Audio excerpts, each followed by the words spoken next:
Please allow me to introduce myself. I'm Tenzin Doma. I'm Program Coordinator of Tibet House, New Delhi.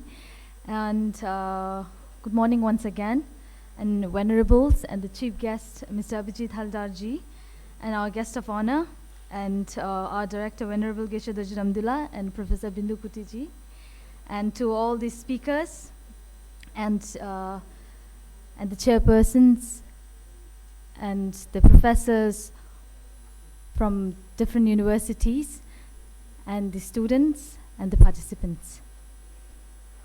And I on behalf of Tibet House, would welcome all of you once again to the conference on challenging emotions in today's world, mechanism, challenges, and solutions, neuroscience and psychology, and the Series 8 is going on now.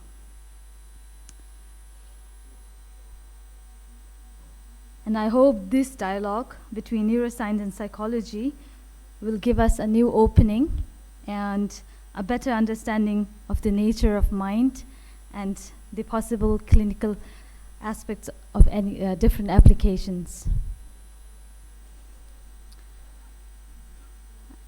And with this thought, I'd like to begin with the first session, which is on mechanism of arising negative and positive emotions. For this session, I would like to welcome our chairperson, Dr. Sabine Rizvi, Project Director of Rehnuma, Associate Professor, Department of Psychology, Gargi College, University of Delhi, to come up on the dais and take your respective seats. Following,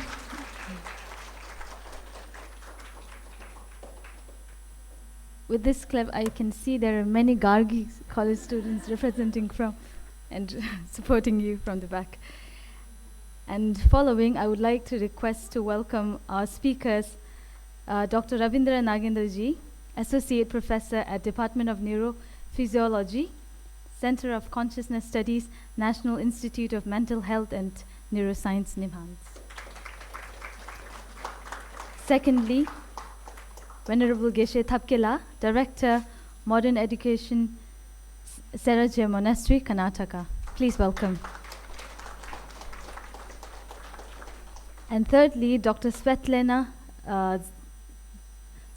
Associate Professor, College of Social Work, Department of Psychology of Organizational Sciences in Educa and SIPA from Serbia. She would not able to come over here due to her health issue. But she has gracefully sent us the recordings, and I'll be showing you on her session, right? Okay, so before I proceed, I would like to make a few announcements that we will have the 10 minutes question answer session at the end of the speaker's talk, and but 10 minutes would not be suffice, so please utilize different questions. If anybody have raise the questions to our scholars and speakers during the lunch break and the tea break. And before I request Dr. Sabine Rizvi to kindly proceed the session, I'd like to share a brief introduction about you. Dr. Sabine Rizvi is an unmitigated love for teaching and footing at Gargi in 2009, where she is currently an associate professor at the Department of Psychology, Gargi College, University of Delhi. She is also an honorary adjunct assistant professor at the Department of Psychology and Neuroscience at the University of North Carolina at Chapel Hill, USA since 2014. She has recently submitted 2 major classified projects on terrorism and minority radicalization and prison de-radicalization that has been funded by the Ministry of Home Affairs, Government of India. Her research interests are bifurcated in 2 primary areas, while her linear training and trajectory gravitates towards mood disorder, adolescent psychopathology, evidence-based assessment, and well-being. And her current interest and passion in area of terrorism, youth radicalization, marginalization, and peace studies using intersectionality framework drives her to pay it forward to the community. Please. Thank you.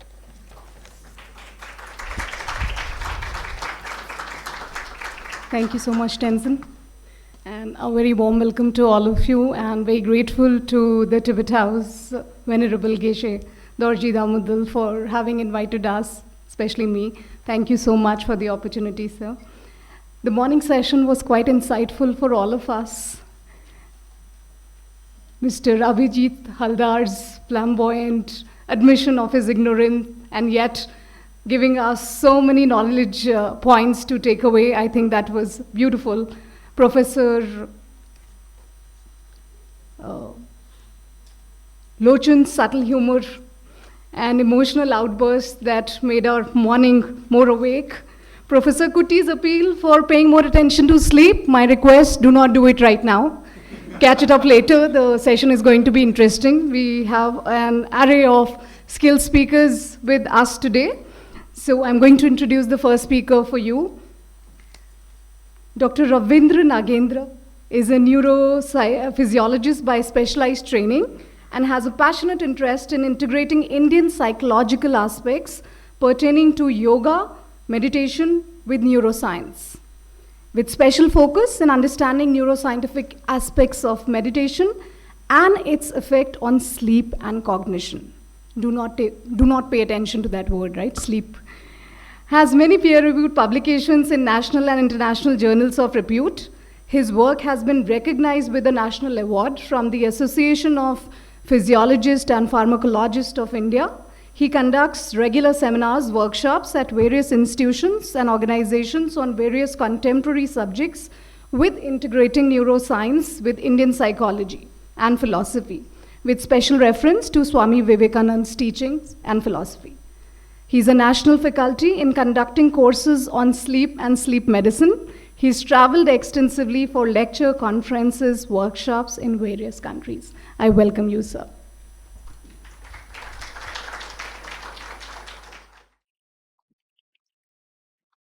Namaste. The outset, it's always a very happy coming for these events organized by the Tibet House. And so I thank Geshe Dorji Damodalji and Holiness team for inviting us for this wonderful event. So maybe in a couple of minutes, I would like to give you the overview of the, say, present understanding of how actually the positive emotion or the negative emotion is understood from the brain circuitry perspective. This is not the whole and soul of how we understand the emotion. Given a time limitation, I would like to focus only on the different circuitry that is involved in that. Not going into deep into, say, other say chemicals or neurotransmitters or many other things that are very much related to this.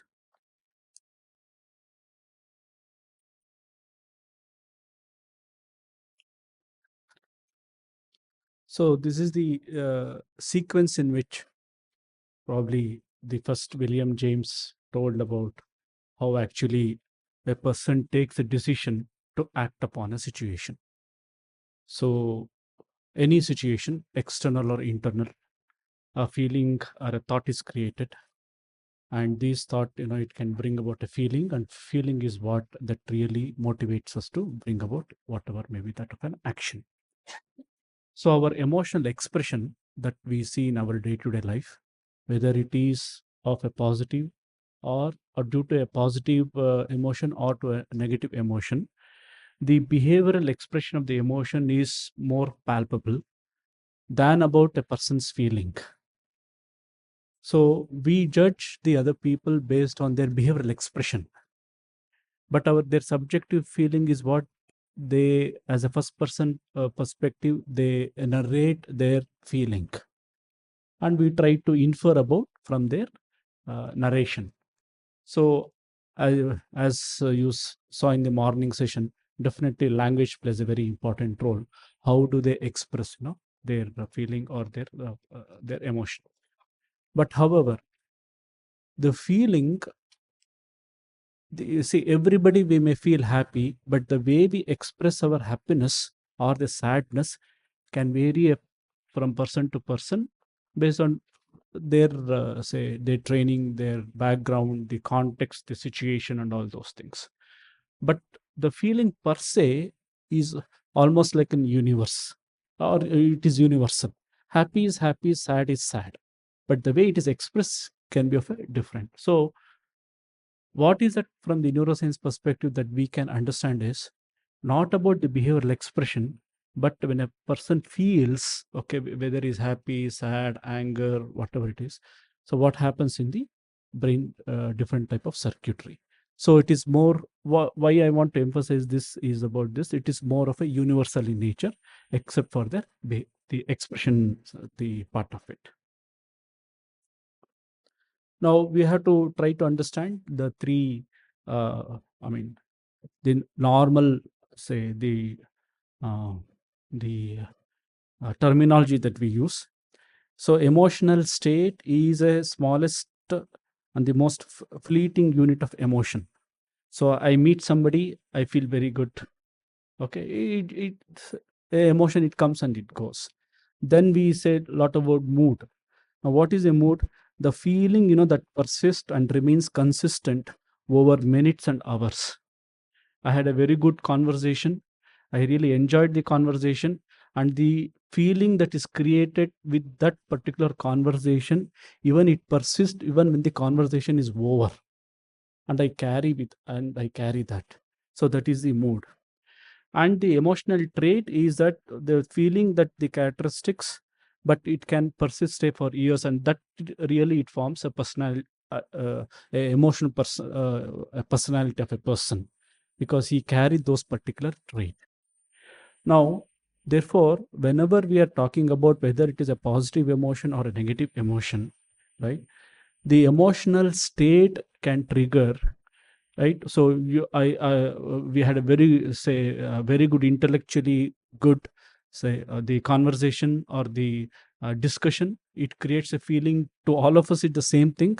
But how is that positive or a negative emotion that we carry even beyond, say, the event that has happened? That is very crucial for our emotional health or emotional well-being. Even though a situation has triggered a negative feeling, but should we carry that negative feeling beyond the context or beyond the situation? Or should we carry that positive feeling beyond the context and beyond the, the situation? So therefore, the mood and the emotional trait, they play a very, very important role.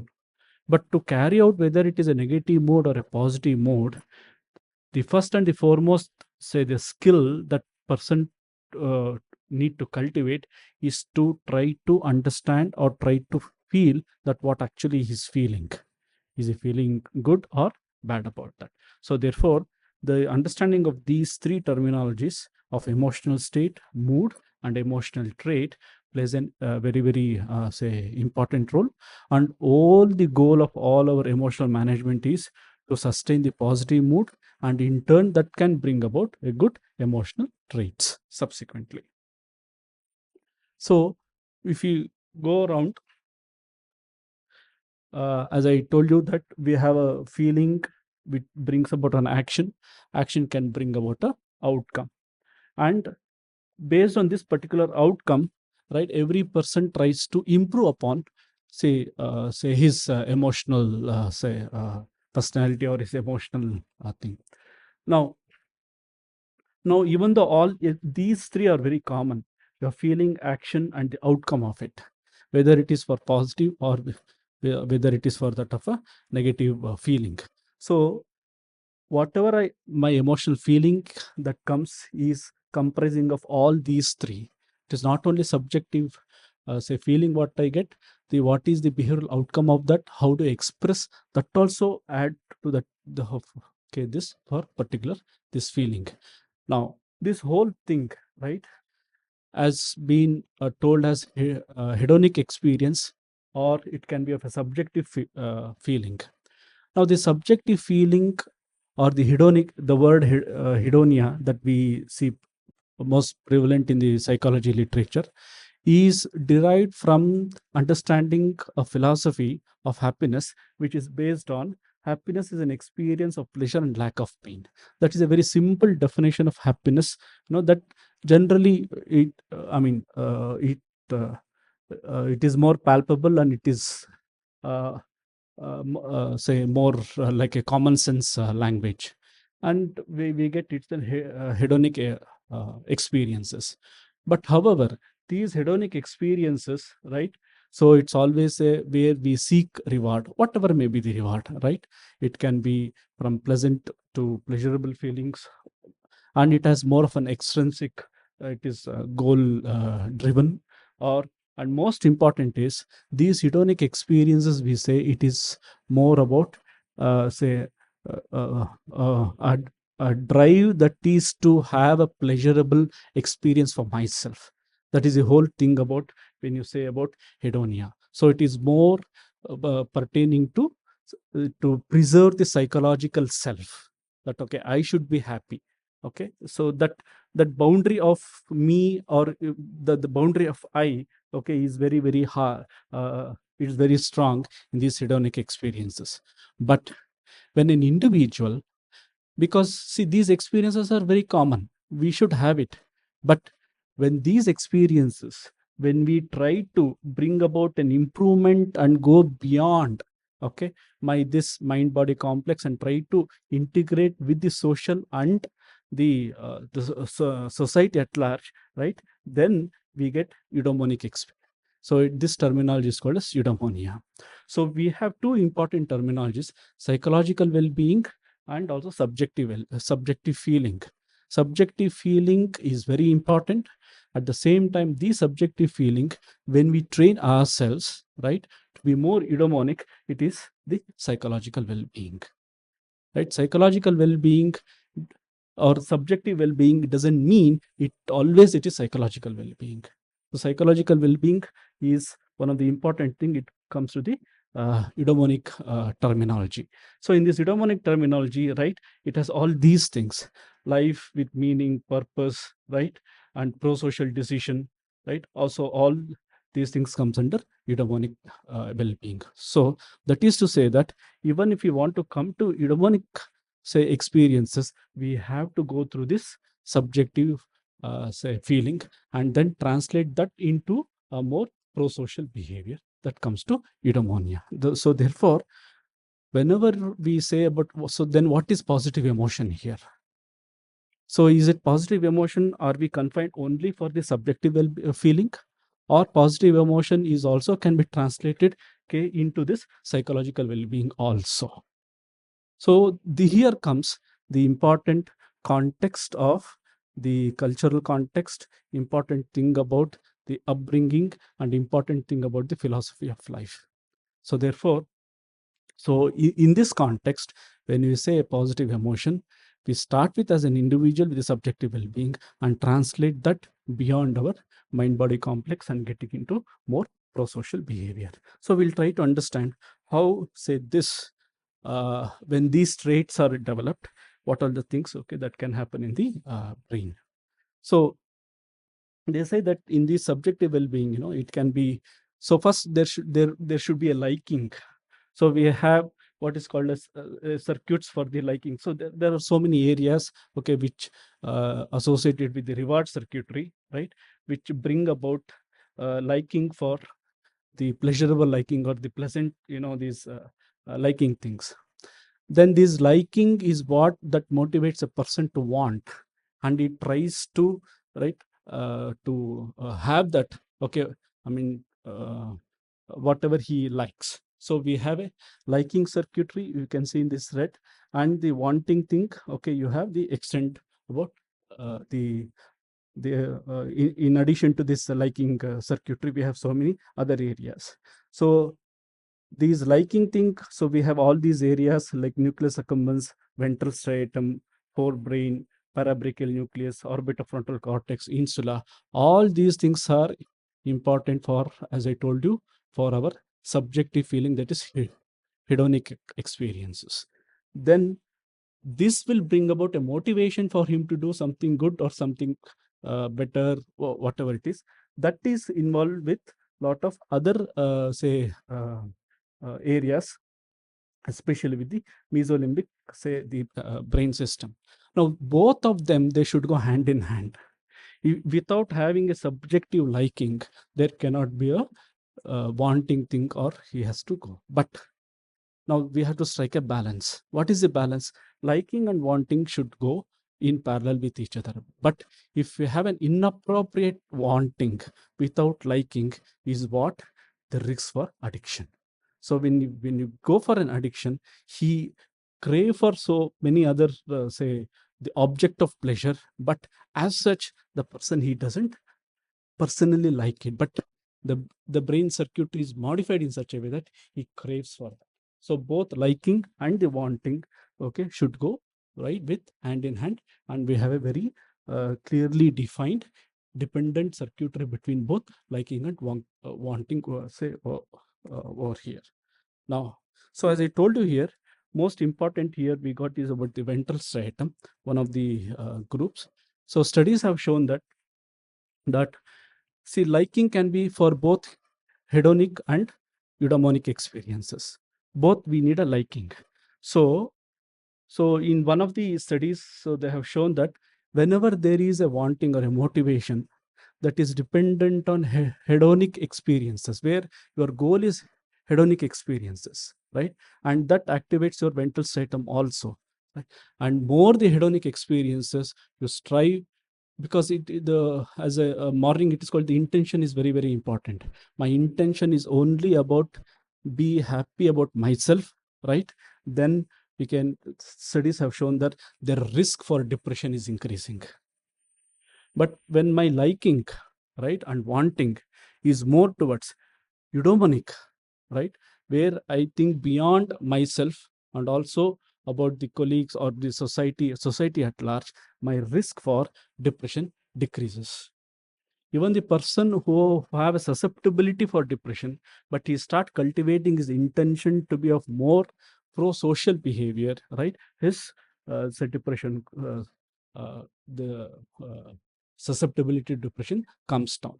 Now, in these both, ventral striatum is one of the area which plays a link, okay, between both liking and the wanting. The only thing that now it plays an important role here is the motivational context in which a person starts liking is very, very important. So this motivational context is what that we learn from the socio-cultural, right, and the philosophical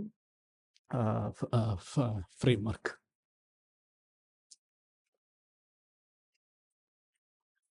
So now, if a person wants to evolve from hedonic to a eudaimonic thing, right? There should be an attribute for him to regulate his emotion. Having a hedonic experience, yes, it is inbuilt for us. It is naturally, it comes. But when I want to think of beyond, right, I need to regulate, right? Now, so in the morning also, madam has told, we have emphasized more on this one particular say area called as anterior cingulate, where we get frontal midline theta. So frontal midline theta is the EG signature of the activity of the anterior cingulate, and anterior cingulate is known to be one of the very important key factor which brings about self-regulation. So self-regulation, anterior cingulate, frontal midline theta, they go very much hand in hand. And what is the important component about this self-regulation is about whenever a person has internal attention, right? About internal. So he attends for his own feeling and his own emotion that are arising, and try to cognitively evaluate that and bring about a inference about that. So anterior cingulate plays a very, very important role. So whenever you have a high internal attention, anterior cingulate, okay, activity is more, then frontal midline theta is known, it will increases, and this frontal midline theta is known to bring about emotionally a positive state. So studies have shown that all the meditation practices, right, it brings about an increase in the frontal midline theta. which is they reflected in the anterior cingulate. Now, this anterior cingulate, which I told you about the internal attention, it is also linked with another very important area in the which is associated with the emotion, amygdala. So all of us, we study about amygdala. Amygdala is any threatening stimuli, anything, amygdala plays an important role. But now the studies are it is shown that whenever there is a less connectivity between an amygdala and with that of an anterior cingulate, so there will be more the person is more vulnerable to develop anxiety, and in him or in her the cortisol levels will be more. So it is a key here is that there no doubt amygdala plays an important role to handle all the threatening stimuli.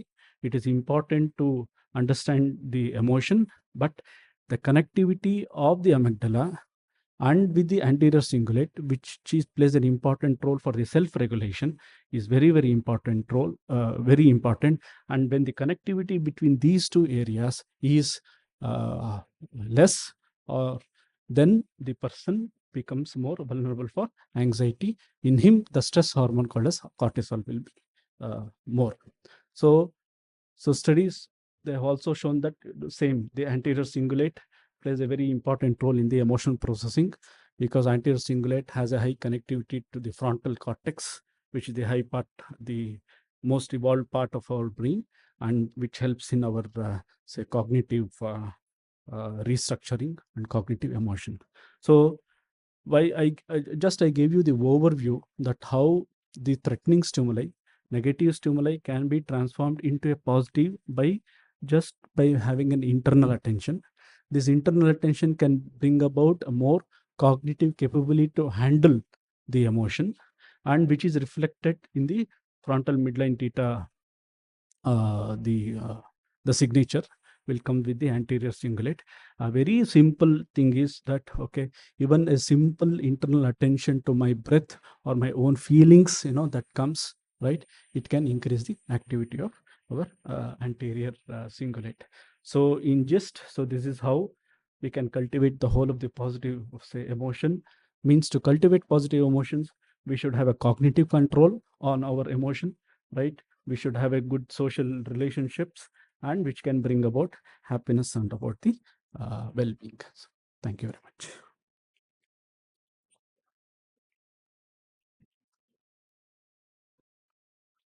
Thank you, Dr. Nagendra, for such a thought-provoking and insightful lecture on understanding the hedonistic basis of our own existence and emotions, and also to decipher and know how to self-regulate some of the emotions. Our next speaker for the day is Venerable Geshe Thapke, is from Seraj Monastery. He came to India in 1997 and joined the Seraj Monastery in South India.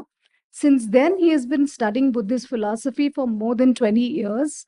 He has achieved first rank for 6 years continuously in Gelgupa examination for Geshe Lempara degree 2018, and first rank in Nwagrampa at Guyuto Monastery in 2019.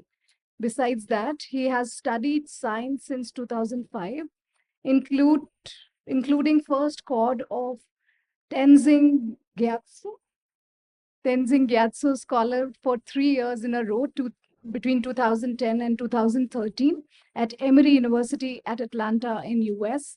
He has taught introduction of physics and philosophical sciences for fellow monks at Seraj Monastery, and is working as a member of the core team of researchers investigating the impact of monastic debate and analytical meditation on the brain. Currently, he is the director of Seraj Modern Education Department and residential teacher at the monastery. Welcome, sir.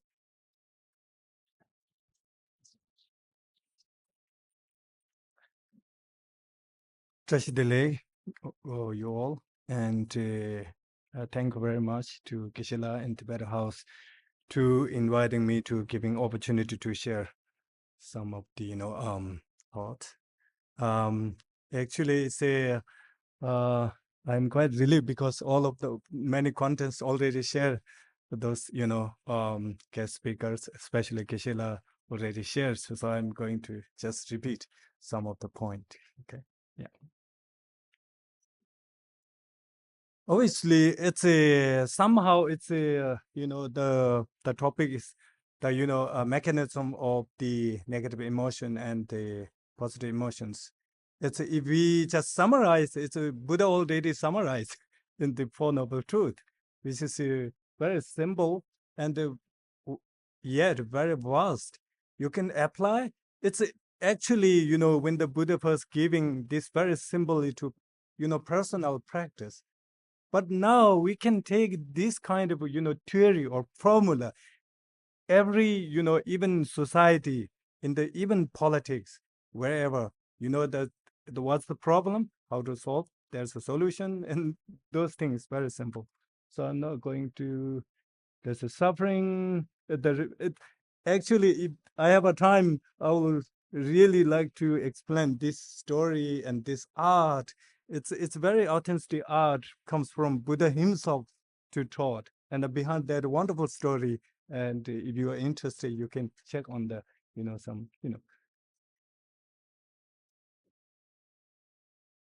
Yeah, and here's the one thing is I would like to say, when this is a discussion going on between science and Buddhism, one thing is that when Buddhists trying to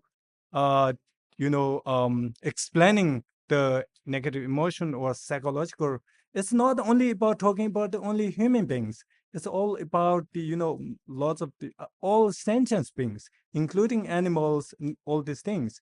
So, and you will see there's many realms in the represent of that art. That's the difference. So here's the, we can more little more detail can go to the suffering. So the what's the basically here's the what I'm going to say is about the what the cause of the suffering. It's the Buddhist principle. One is the core idea is the causal reaction.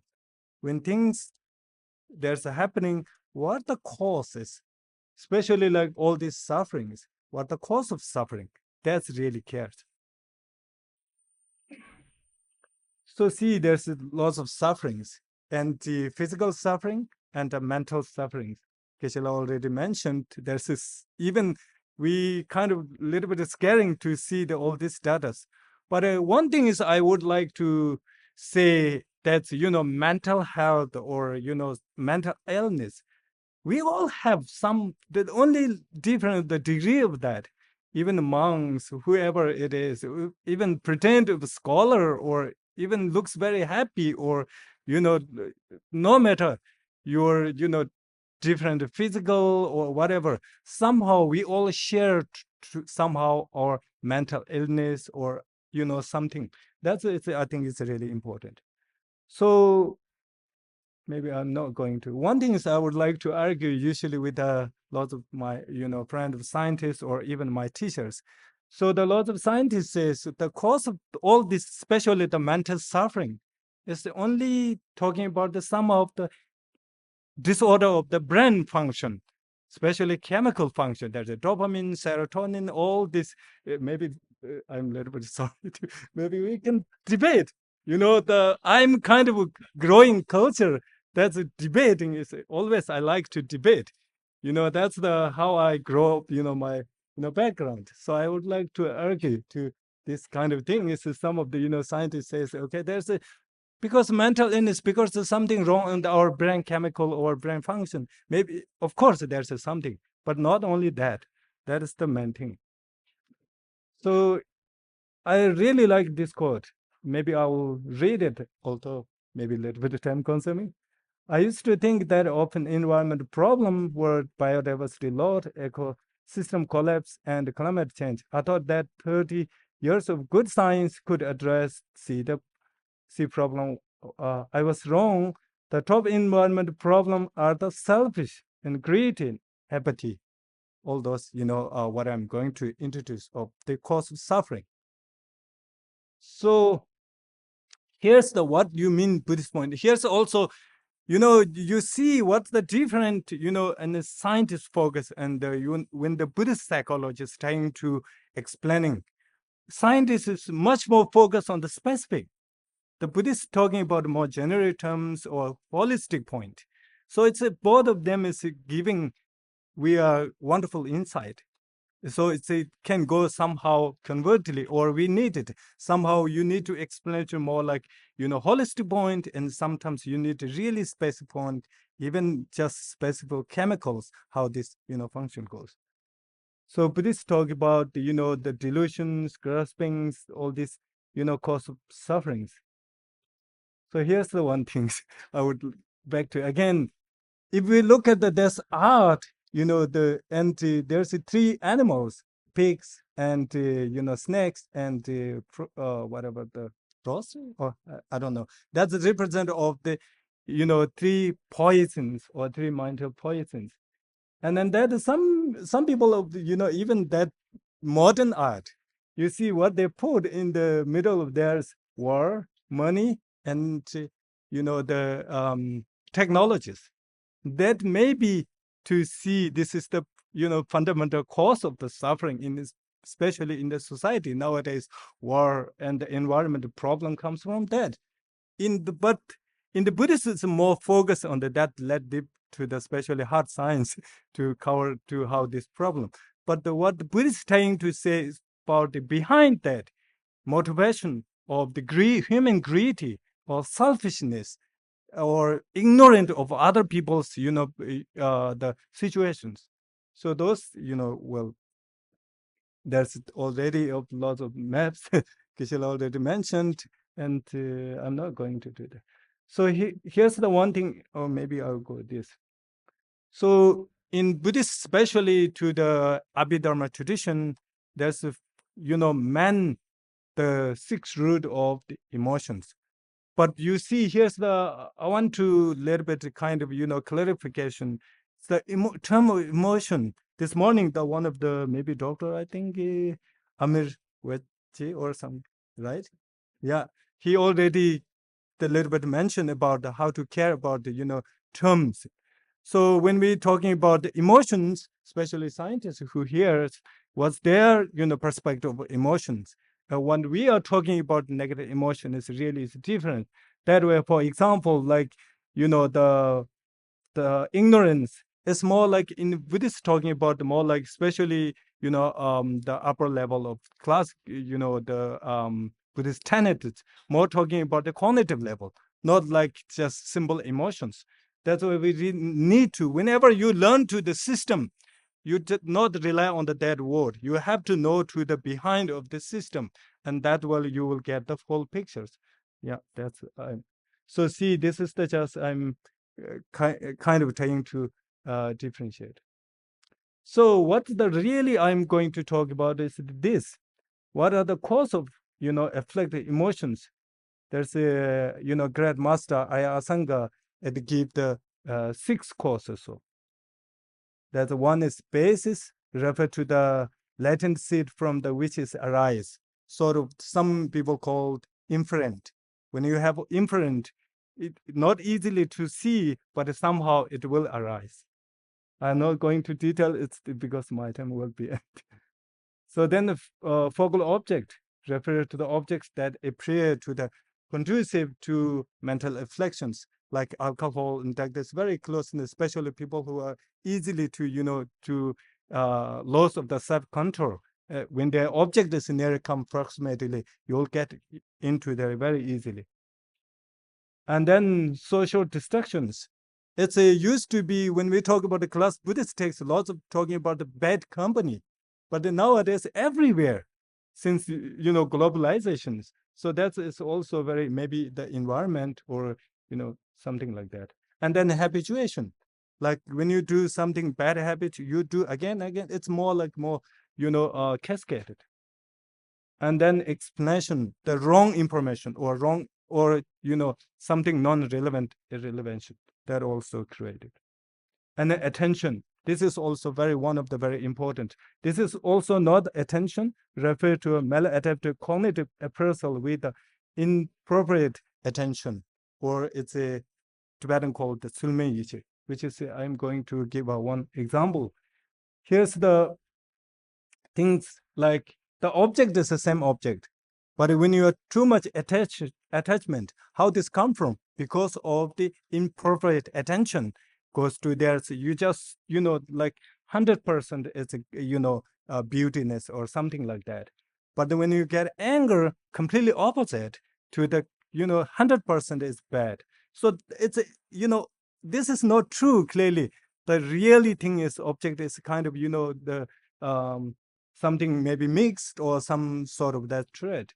So that's where all the, sometimes we called improper attention or sometimes conceptual misperceptions.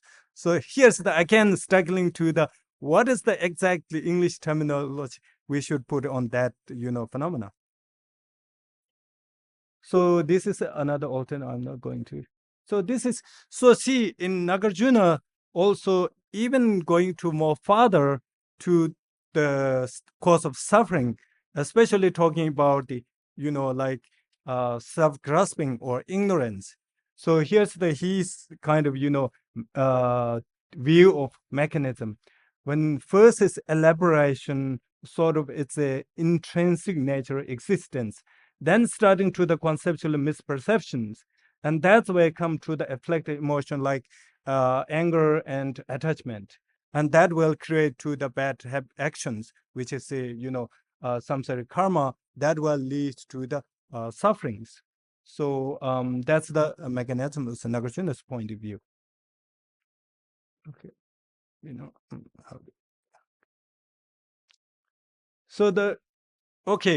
so if I need to go to really specific or more detail, I would really love to go to the what is the ignorance at first place.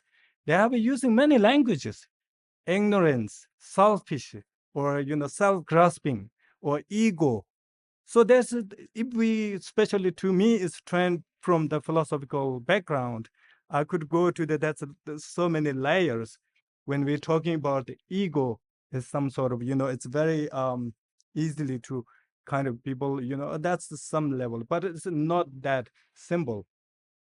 Like His Holiness says, the Buddhism, ignorance is the root cause of suffering, refers to the fundamental misperception of true nature of the self and all phenomena.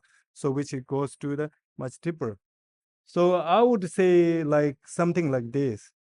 First comes to the inherently existence. That way, if we go to the fundamental level, like what I meant, what I like to tell to the, when the Buddha is talking about the first physical suffering, then the mental suffering, then cause of suffering, like, kind of, there's object in near or bad company. But then even goes to farther. What is the fundamental to the ignorance? So it's a much more digging down. That's the philosophical level. So it's like what I would say is inherently existence is the fundamental. Then existence of absolutely self. And then start to the ego, individual ego. Then maybe start to the collective ego. Especially nowadays, we can see easily when we talk about, ego, sometimes we are talking about the collective ego. Like this is my community. This is my tradition of religion. This is my classmate. This is my home. That's where lots of discriminated come from. So you see, some kind of ignorance is very kind of easily we can recognize. So, but then that ignorance, we can go to deeper and a deeper level. If you really, philosophically thinking, so yeah, that's what I mean. So then even, ego, collective ego, and outwardly concern, what I think it just briefly show. I don't know, I may not going into detail this. So this is the kind of what I, my part is the mechanism of negative emotions, how this come from. But just a little bit touching to the, in the since that kind of context also, what is the, mechanism of positive emotions? So one thing is good news is, like Gisela mentioned this morning, the, evolution theory of instinct of negative emotions. And then probably there's maybe no way to solve. But I think it's nowadays, even within the neuroscience, and maybe correct me if I was wrong, the neuroscience also, there's some sort of encourage to neuroplasticity and the epigenetics, sensitive period, especially when you are a baby, they have a great chances to train to the positive ways. And we cannot let all these negative emotions instinct. We can do nothing. No. We can clear. There's a lot of scientific encouragement. The recent finding to the sensitive period is very, very important to to lead to the culture, positive status. And then in a basic goodness, this is the one of the this is the one of the every time His Holiness is really emphasizing. Really good news is it, we all human beings, innate basic goodness is there. We already have a seed. How can we flourish that? We should be flourished that. I think it's really important. And in Buddhism, we talk about everything is impermanent. That means something we can change it, whether good or bad, we can change it. And also Buddha nature. Everybody has potentially Buddha nature, which means we can, do anytime to do better. So that's where all this come from. To the, one of the, mentioned the Vipassana meditations, mentioned the Dr. Bendu, what is the effective? But overall, we all introduced to the problem, but they need to solution, right? There need to be solution. That's the end of the point is what the solution.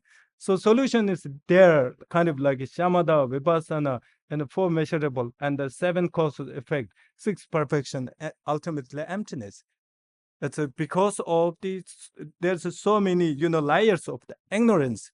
We need to be so many varieties of the meditation or techniques how to cultivate to the positive emotions. That's the how we can challenge to the negative emotion reduce. Of course, this is not easily to done, but then at least there's ways we can do is we can explore. It's how many how much money to spend on the medical research, to the spend of the create of the drug, new drugs, all these things. So we need to definitely spend more and the time on this. This is all. This is not cost. One of the student, recent Alamed friend says, "Oh, this is good, but it's even more good thing is very less costs. All this, practice or learning, all these things compared to the modern, if you go to the hospitals, how much charge and all these things." So, so it's obviously if there's there. If we don't take it, then it's that's I'm just saying. This is I already mentioned because overall we all have one way to the another. I learned during the COVID. I just kind of working with the consult therapy, sort of with the psychologists.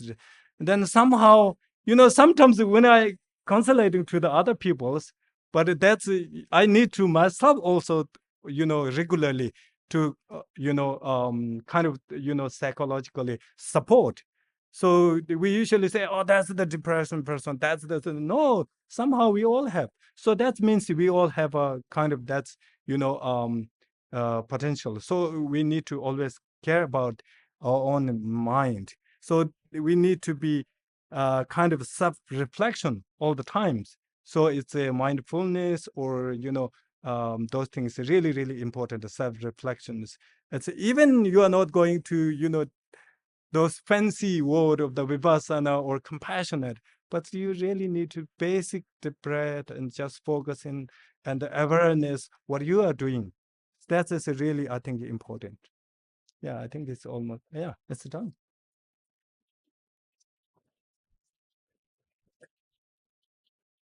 Thank you so much, Venerable Geshe Thapke, for reminding us that suffering is universal. We are not alone in that. For also reminding us that it's temporary. For also reminding us the goodness of human nature.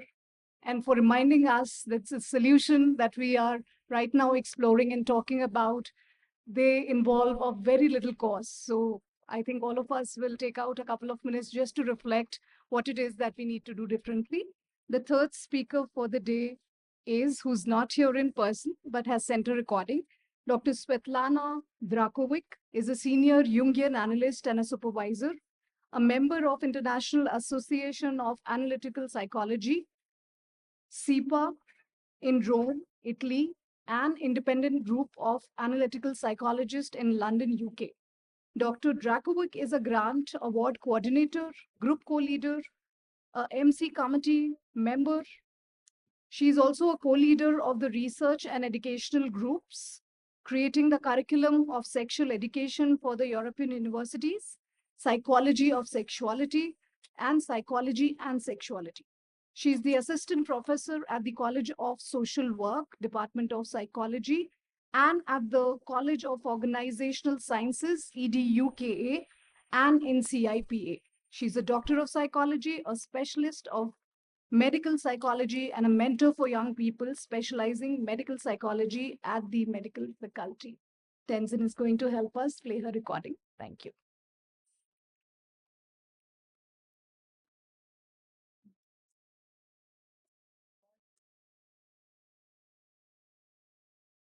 For me to have the opportunity of sharing my ideas and my work with you today. First of all, I want to thank dear Geshe Dorji Damdul for inviting me to participate at your conference.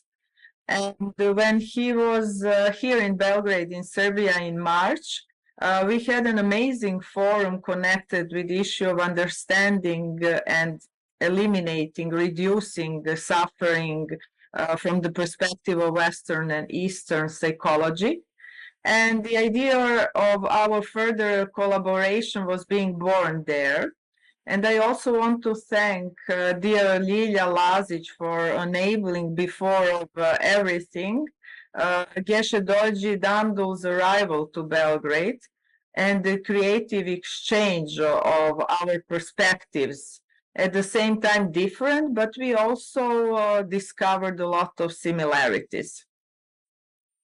So I am also very sad because it was not being possible for me to physically be present with all of you here, I mean there in the Tibetan Cultural Center and at the conference, but I do hope that at the next year's conference, I will be able to join all of you and to visit beautiful India and New Delhi.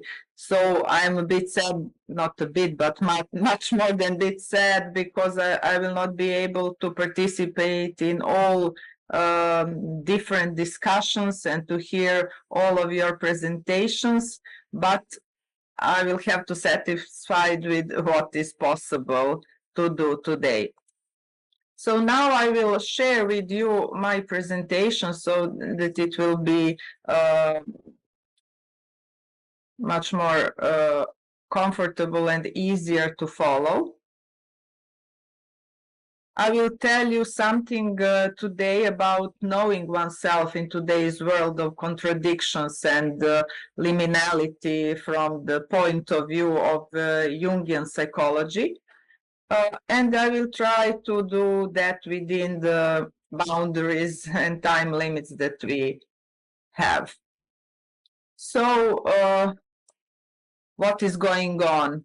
In today's Western world, seduced, I could say, or even obsessed with the image, but not in the symbolic but literal sense, with being visible and known, we are being faced with a lot of antinomies and opposites, or almost a borderline situation, even I would say.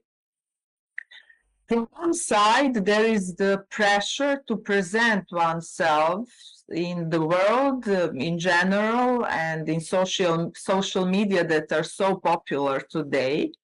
For example, like in Instagram, Twitter, Facebook, in the best possible, but quite often enhanced and idealized way, with perfect bodies, perfect faces, perfect outfits, and perfect lives that are basically far, far away from reality and from perfection as well. Nowadays, rising narcissism, it has been proven that narcissistic personality disorders are rising now, and also people with heightened narcissistic features. So nowadays, rising narcissism, not rarely, without enough essence behind the pleasing surface or form, is being seen as something not enough, false, and insufficient. So if someone is being known and preferably wealthy, his or her worth is growing in the eyes of the observing public. So in accordance with that, it could be said that only good image and feelings about oneself are being recognized, seen, as well as presented, with almost a desperate tendency of avoiding any kind of suffering, the issue we were dealing with in Belgrade, and acknowledging the presence of the shadow. When I say the word shadow, I think in the Jungian sense of the world that is connected with all the features that are being deposited, the features that are being unaccepted, feelings, ideas, sensations, experiences of oneself, usually the bad ones, but also it could be connected with the good and creative features. So people are repressing those unacceptable features. And of course, and luckily, the principle of enantiodromia have a natural tendency of bringing the opposite also to our attention, whether we want it or not, and usually through different psychological, psychiatric, psychosomatic, or somatic symptoms. Then those symptoms can or could become the initial sparkle, so to say, for the process of individuation to start unfolding during the analysis, Jungian analysis, or any psychotherapeutic process. On the other side, the desire and longing to become visible and famous at any cost. Umberto Eco, for example, was writing a lot about it in his beautiful book that is called Pape Satana Lepe. So it brings with itself the other side of the coin. Some people are completely prepared to expose, or we could say to act out, their most intimate, primitive, aggressive behaviors and features only to be recognized by many. So the missing light in the eyes of the mother that should have been internalized in the early childhood, and or the relation with God from any religion, brings out a desperate hunger for being seen and accepted at any cost. This situation in different groups, societies, the world in general, and as well as our relation to the nature outside and inside of us, is making the things even much more complicated. I will just show you here quickly, I will go through the examples, extreme ones, how the imposed in media, imposed and in other modalities, models of eternal youth, the beauty, perfection, growth, these people that you can recognize. Madonna can't be seen here. Into contact instead of the perfection with their own hell, internal and external one. If we have enough time afterwards, I could say something more about the examples, but here I will just quickly say, here we have an image of almost a perfect family, but this husband sued his wife because it turned out that she conceived him in a way because the children that have been born were not as beautiful as the parents were, because the mother made some plastical surgeries to become perfect. Here is here are other examples, for example, of somebody who wanted to be Ken and then Barbie, and other girls that wanted to become a perfect dolls, and they invested millions of dollars in order to become as they became, you can see.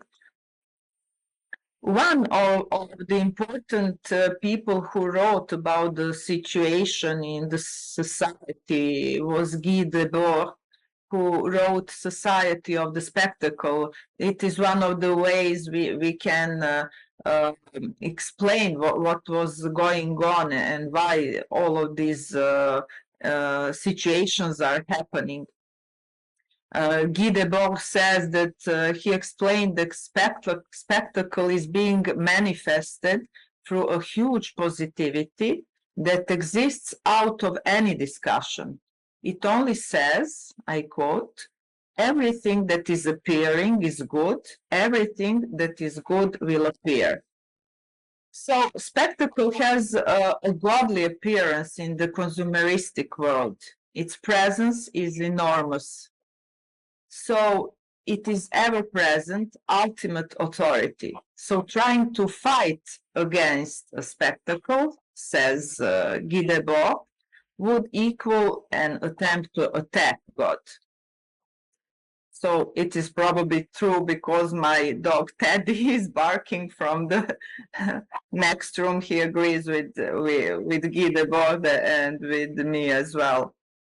So what is also important to emphasize, in the world of the spectacle, the leading principle is the monologue of the narcissism, a preoccupation with oneself. So there isn't a dialogue with the other, inside and outside ourselves, and we will see that that is the essence of any possibility of becoming more whole as the personality.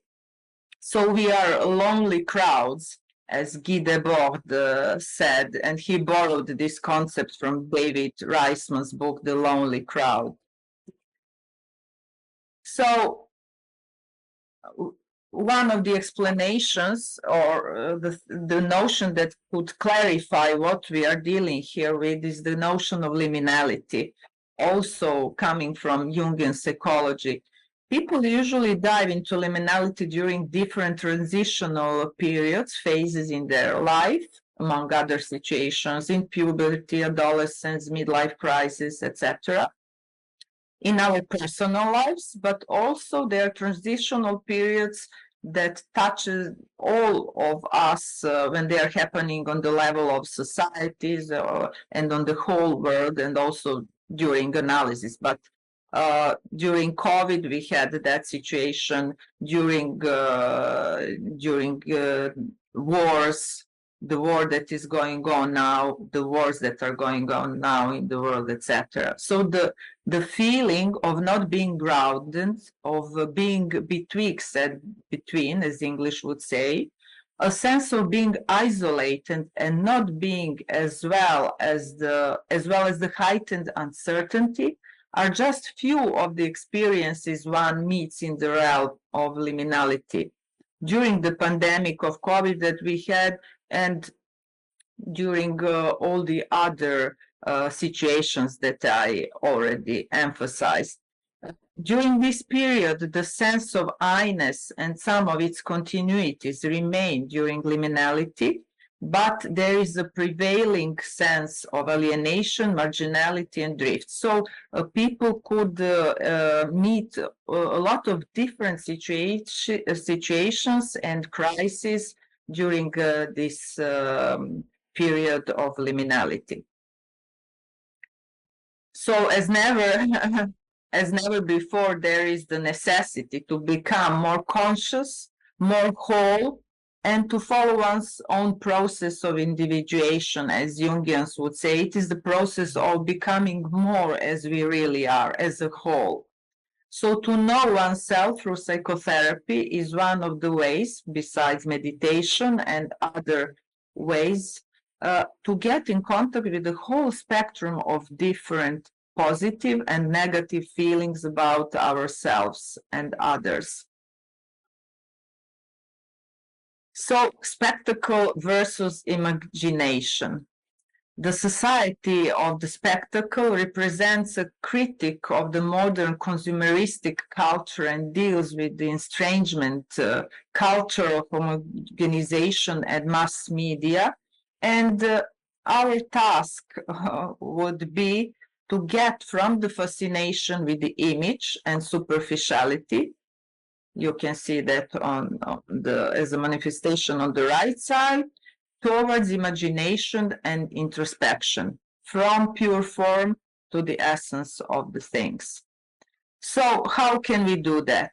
By working on the internal instead of the work of the external, photoshopping, making pictures, posting pictures on social networks, making surgeries, etc.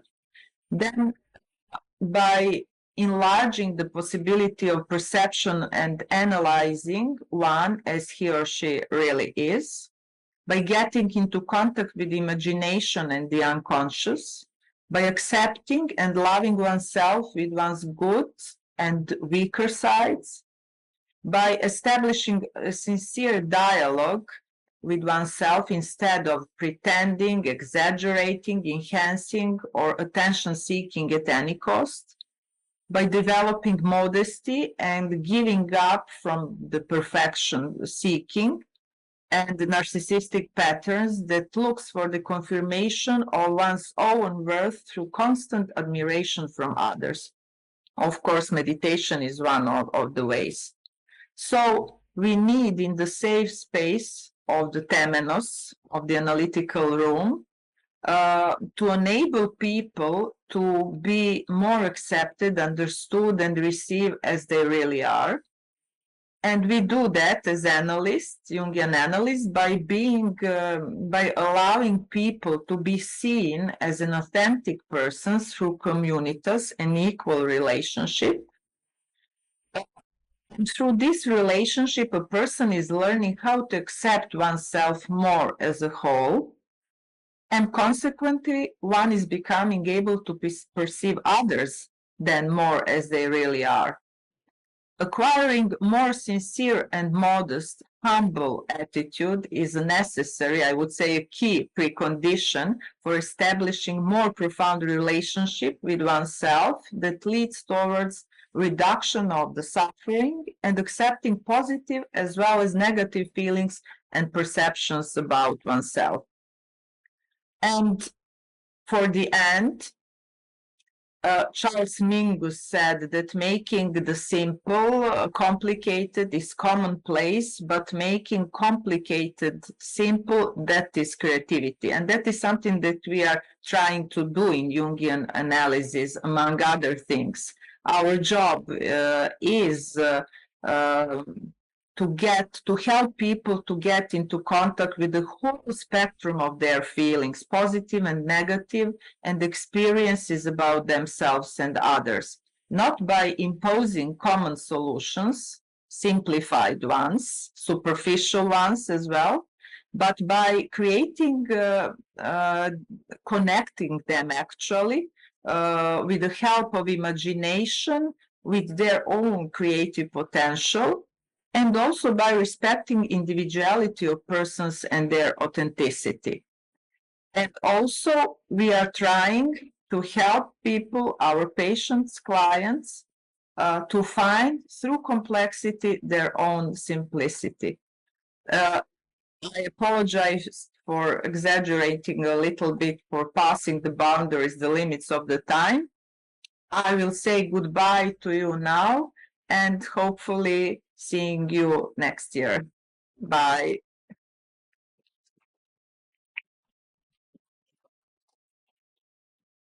I think we send a deep sense of gratitude to Professor Drakovic for helping us understand the Jungian perspective.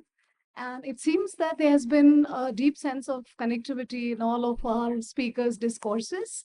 We have 10 minutes for any questions that you might have for Dr. Ravindra Nagendra or Venerable Geshe Tapke. Uh, Good afternoon. My name is Professor Kaveri Gill. Thank you for an amazing panel. My question is both to Dr. Ravindra and to Geshe Thapkela, and it's about early childhood. There seems to be, because both of you mentioned it or you might know, is there such a period like in science? From my understanding, there's a lot of research and policy making thinking that the first 5 years of a child's life is quite critical because the patterns that are set then. So from the scientific perspective, is this true in the light of neuroplasticity and all the other findings? Would you say that that particular early childhood window is particularly critical? And to Geshe Thapkela, because you also mentioned that time as being very fruitful from the Buddhist perspective for cognitive development. I'd just like your thoughts on this. Thank you so much. Yeah, so the developmental trajectory during that critical period plays a very, very important role in shaping the uh, the capability of a person to handle our day-to-day situation. Now, how these capabilities are developed? Now, can we create a conducive, say, internal and external atmosphere from the neuroscience perspective I'm talking, so that the appropriate connections that can be formed in the brain. Now, how do we know this? Now, the studies have shown, even I'll come back to the sleep as such. Now, in the sleep, we have both specific called as a REM sleep, REM sleep, which plays a very important role to form appropriate connections, which is helpful for the emotional regulation. Now, there are now evidences that whenever there is a REM sleep deprivation, not only the first 5 years of life, even when the child is in the womb of the mother, right? It dreams, it has a REM sleep. Whenever the REM sleep is fragmented and the REM sleep is disturbed, right? He is more susceptible to develop anxiety and depression. His vulnerability is more. Why it is more? Why it is more? Because it is in this phase of the sleep where all these connections, it starts getting wired and connected and all those things. So therefore, the disturbed sleep is one of the predisposing factors for most of the the common psychological diseases today that we are doing. Even today now, probably after Dr. Suma will tell that we are working on adolescent depression and how this yoga intervention can bring about a changes in the adolescent depression in a comprehensive view. We are evaluating cognition, emotion, sleep, certain blood parameters, and all those things in this, especially the adolescent age group. So we are finding even their sleep is disturbed. The way they cognize and the way they perceive the emotion is also say disturbed. So therefore, creating say such atmosphere in the house, right, and in the family, it plays a very, very important role for the normal uh, neural circuits to be formed in this developmental period. Yes. The thing is, I think it's in Buddhism when we're talking about the there's like we all making karma in every day or every time, but that doesn't mean all of them they yield it, all of them get results. No, it's dependent on the conditions.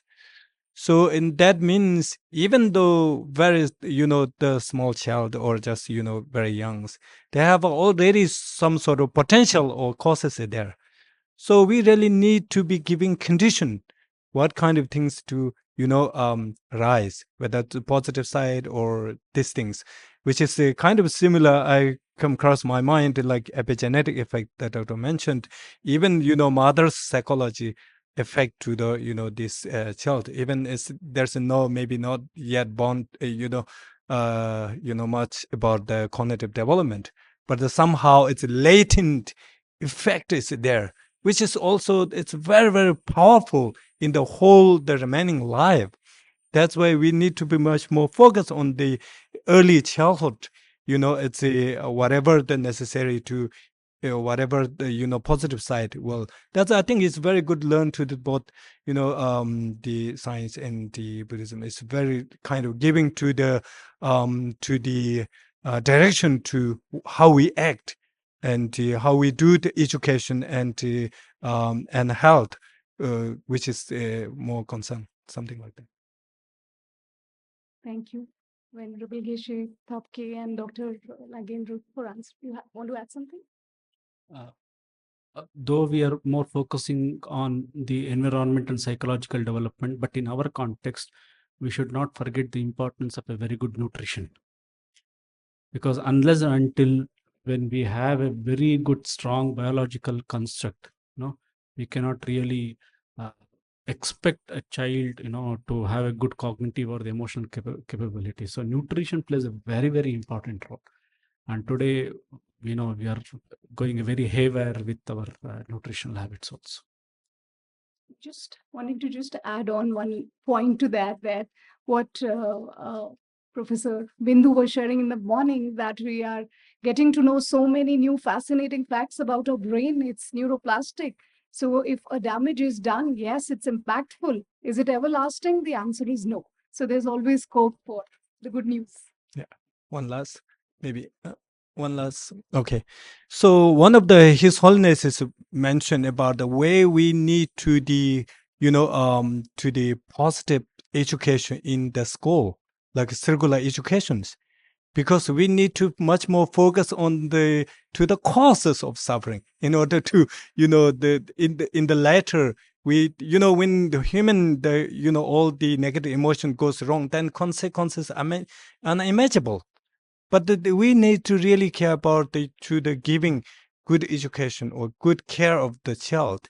That's His Holiness's point of view, where we the circular education in the modern society is really, really important for the peace of the world. This would be the last question. Thank you very much for a very interesting session. My question is to Dr. Nagendra. So, even when you have internal attention, why is it that we still go through psychological trauma? See, why I told you about the internal attention is, internal attention is a very basic premise to understand whether we are undergoing positive or negative. See, for both to understand the feeling, whether we have a positive feeling or a negative feeling, that internal attention is very important, number one.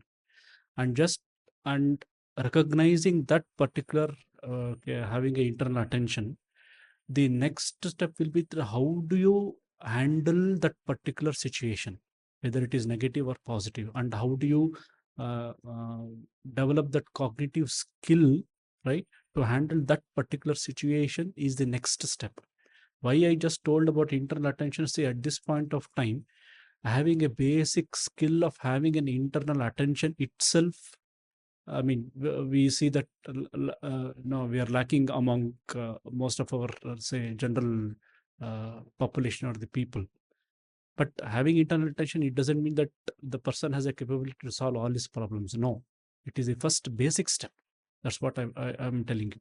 And beyond that, okay, we have so many, say, other, say, layers that needs to be added. How do we tackle or handle the situation? Number one. And the number two with all these things is, so it's not only about, say, having the skill to develop the skill of and having an internal attention. The most important, despite of having all these things, if a person is really undergoing a lot of, say, traumatic, say, events or traumatic thing, at that point of time, his social interaction plays a very important role. In whom, okay, we say like it's like having a satsang. See, if I'm not in a position to able to handle my own thing, despite of all these things, to whom is that I need to associate myself for to take the to seek the help. So then in that case, okay, we should have to have a very good positive relationship with the people whom we are associating with that. Despite of all these things, if it is not able to, definitely we need to go for good medical attention in case, if at all, if you are handling something.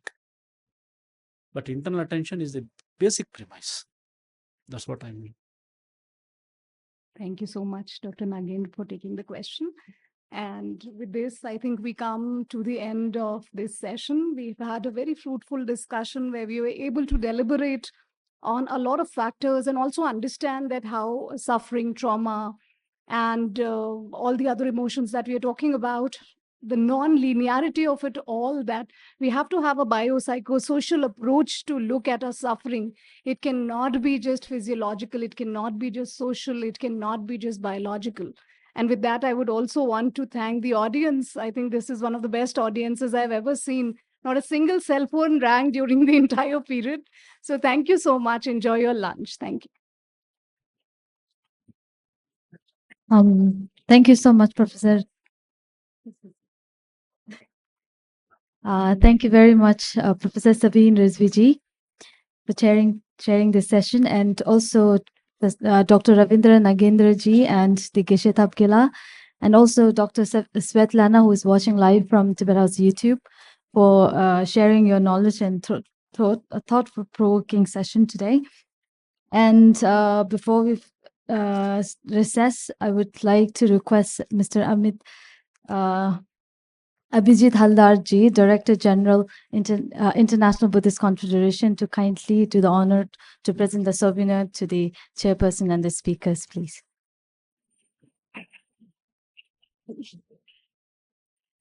Our chairperson, Dr. Sabine Rizviji.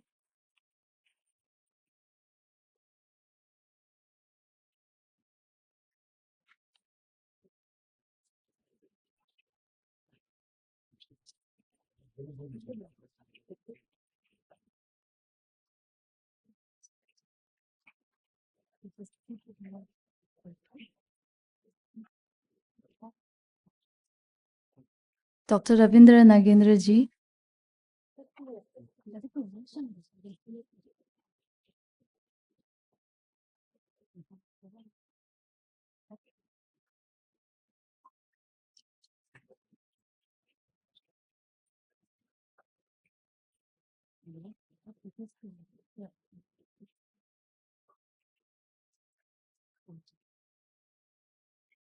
Venerable Geshe Thapkela.